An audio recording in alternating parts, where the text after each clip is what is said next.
Hello there guys, what is going on? SonOfChelsea back here again for another video. Q&A time, answering your questions on all things related to Chelsea. Thank you guys for submitting them once again. Before we get going, it is Sunday, so I do want to say happy 1 year anniversary of Porto. It's incredible. It's already been 365 days since that glorious night where Chelsea won the Champions League for the second time.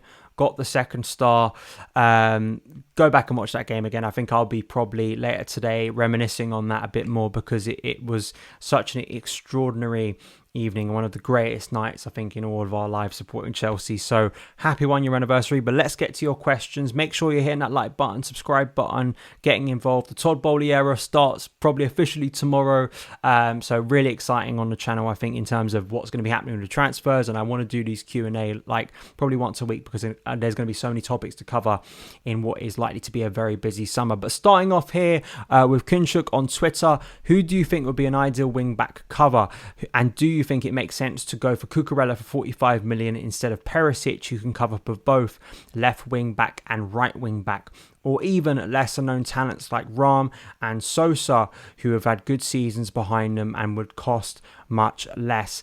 It's a difficult position I think to really invest in, because with Cucurella, if it was say a 50 million fee, do Chelsea want to pay that much of their budget, considering we paid very similar for Ben Chilwell as first choice? I think it's key that in those two positions you have players that are of a similar profile. I think it's unlikely to find players of the same quality level that can instantly come into the first team and replicate what Reece and Bennett have done on a regular basis. But you do need players where when Tuchel needs to rotate, the drop isn't so significant in terms of mobility, in terms of what those players can offer, in terms of the style and attributes of those players. Despite, say, Marcos Alonso's ability to score goals, you just look at the drop in sort of, I think, especially intensity and width that, say, Ben Chilwell provides on that side, and particularly Reece as well. I think Sosa is a player that interests me. He is very much a wing-back. And if we were to move once again away from that system, this is the problem that Chelsea coaches have had with Marcos Alonso and other players, it is specialist players. And you really want more versatility, I think, in terms of recruitment. I think Tsimikas is a great example for Liverpool in terms of their ability to find someone who isn't too dissimilar to what Andy Robertson gives to Liverpool's team, but very much slots in and has provided adequate cover.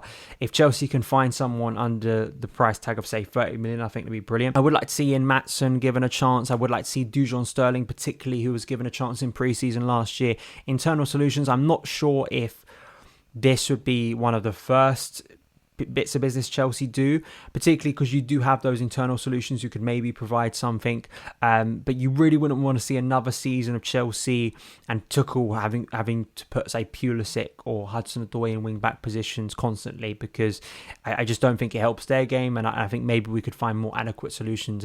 But if Tuchel was to move away from the three-back system, then maybe this problem isn't as kind of clear, and you do need more of a traditional left back. So I think it's difficult. Cucurella, I think, is an amazing wing back, and left back, I think he would be a dream solution, I think, because he provide a lot of things that Chelsea need on that side. Friday asked thoughts on Azpi as a club legend and comparing him to the greats like Terry, Lamps and Drogba.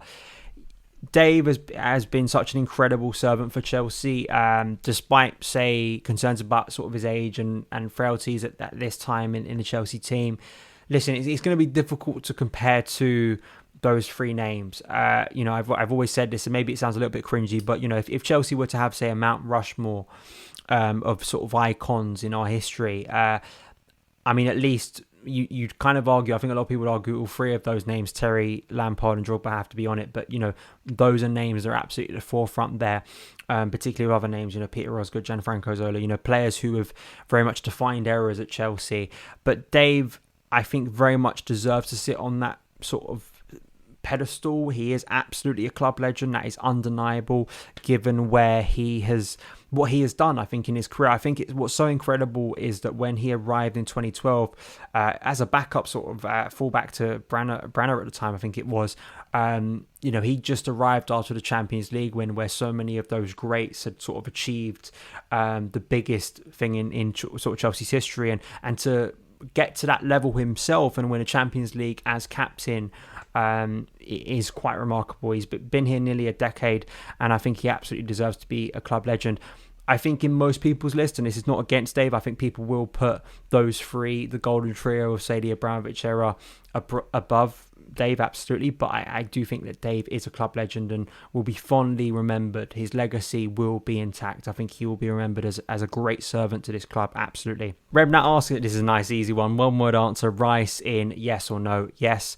Moving on to YouTube now, John Luke asks, what are your expectations for next season and what would you like to see Tuchel try next season? Expectations, I think at the moment, without any signings, I think just a top four finish again. Unfortunately, I think, third place. In terms of what I'd like to see him try next season, more of a four at the back. I said this, I think, last summer. Just Chelsea being more bold in attack, basically. I think we have to be. That doesn't mean you can't play a free and be attacking. That I think sometimes that the free back system gets a bad name in terms of thinking that you're always going to be more defensive, and that system can't sort of facilitate a really fluid and entertaining team, because Antonio Conte played some of the best football I've seen at Chelsea with the 3-4-3 in 16-17. But I would like to see some variation on a 4-3-3 like we saw in recent months. And if you get the right players in, just going for games a lot more. I think Chelsea are far too passive in games and we need to be creating more opportunities. So I think if Tuchel, in inspiration from his Dortmund days, I think in terms of bringing that into Chelsea, I'd like to see that a lot more. Tyrese asked, the links to midfield targets have died down. How do you think we will do next season if we don't sign a DM? Personally, I'm not confident of a top four finish if we don't, especially when you factor in that Jorginho and Kante are a year older.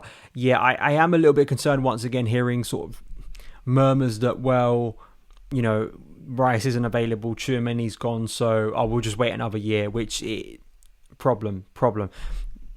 Rice, of course, I spoke about this in yesterday's news video. Of course, it does feel like a long shot, but you don't know what's going to happen if Chelsea test West Ham's resolve on a player who's not signing a new contract. We don't know how serious Todd Boehly and Tuchel would like to be on Declan Rice. I think that's something that is going to play out this season, and I wouldn't be surprised if there is at least maybe one move for him, even if it is speculative and it doesn't lead to much. But I do feel you need someone new in that area, because for too long, I think we've waited. I think both of those players, Jorginho and Kante, it's just the perfect time to revamp. We need someone who covers a lot of ground. And as I said in my previous answer with what I want to see Tuchel try, I think you do need someone who can mop up and sort of cover a lot of space and sort of allow maybe more freedom and a little bit more risk taking. Tuchel has expressed as much constantly that we don't take risks. And he said as much in terms of the system of protecting players like Jorginho and Thiago Silva.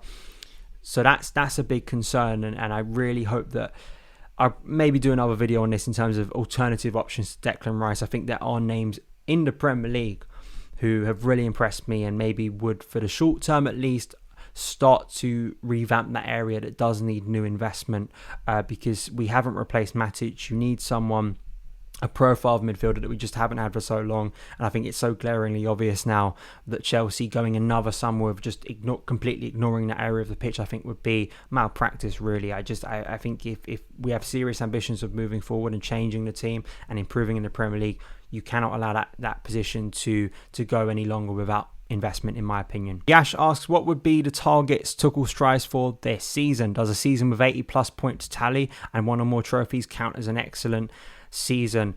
I think reaching 80 points was something that I was really interested in last season, that we didn't make, unfortunately, but we were much closer to doing so.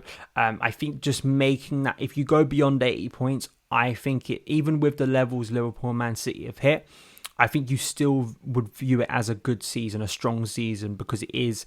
If we were to go, say, from 76 this year to, say, 85 next year, listen, it probably won't win us the Premier League title, but it would feel like a step in the right direction, and you'd see that sort of upwards progress back to a level where Chelsea can be competitive. I don't think we're going to jump from 76 to 90.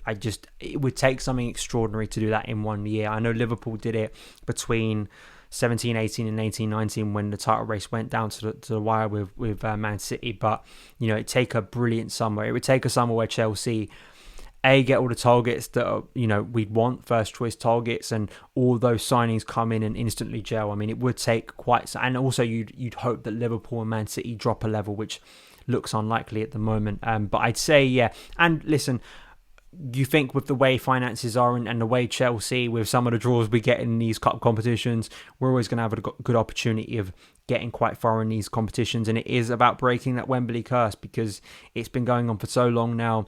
I read something the other day that Mount has lost like 6 finals at Wembley, because if you include England and Derby within that. So he's got to start winning at Wembley. We've got to start winning at Wembley again, because it's a stadium I don't like going to. So at least you want to win there eventually. And I'd say, yeah, it's a League Cup or an FA Cup. Hopefully, you'd like to think Chelsea would be serious in those competitions, and then you hope on the day if we were to get to another domestic cup final or even a Champions League again, Chelsea are ready to finally get over the line, particularly at Wembley. And finally, here from Ryan, are either Serge Gnabry or Sadio Mane targets for Chelsea? I feel like both are going to leave on frees or be sold for less than they're worth if they leave their clubs, and I think they would be great additions to Chelsea's attack. Before I recorded this, Sadio Mane apparently has decided to leave Liverpool this summer. I know Bayern Munich are linked to him, and other clubs will be linked to him in the coming weeks. It's a big thing with that attack. I am a massive fan of Serge Gnabry. If you go back on this channel, I want to say in the first lockdown, I sort of made a video of like 3 players who I like, who aren't Chelsea players, like just favourite players to watch. I think Emi Buendia, Jack Grealish, and Serge Gnabry were the 3 I mentioned that day. Gnabry, he's been one of these players that I've sort of been watching since his early Arsenal days. And then, of course, he left Arsenal, had injury problems there.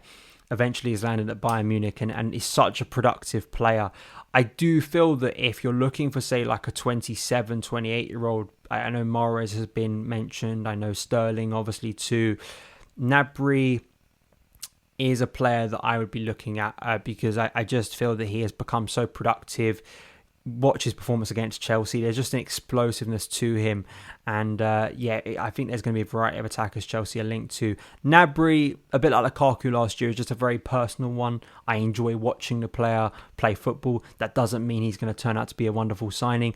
Mane, would he stay in the Premier League? I'm not quite sure. Does he personally feel that, I've done all I can in the Premier League? But as I've said before, I still think my preference is a younger attacker like Ousmane Dembele. But that is it for today's Q&A. Thank you guys so much for taking the time to watch it. If you did enjoy it, hit that subscribe button and the notification bell so you don't miss any of my uploads. Have a great rest of your weekend, and I'll see you again very soon. The next video will likely be the Todd Boehly era has officially started with the statement and the announcement. So only one more day really with the Roman era, and we'll be into the Boehly era. So thank you guys for watching all the videos this week, and I'll see you again.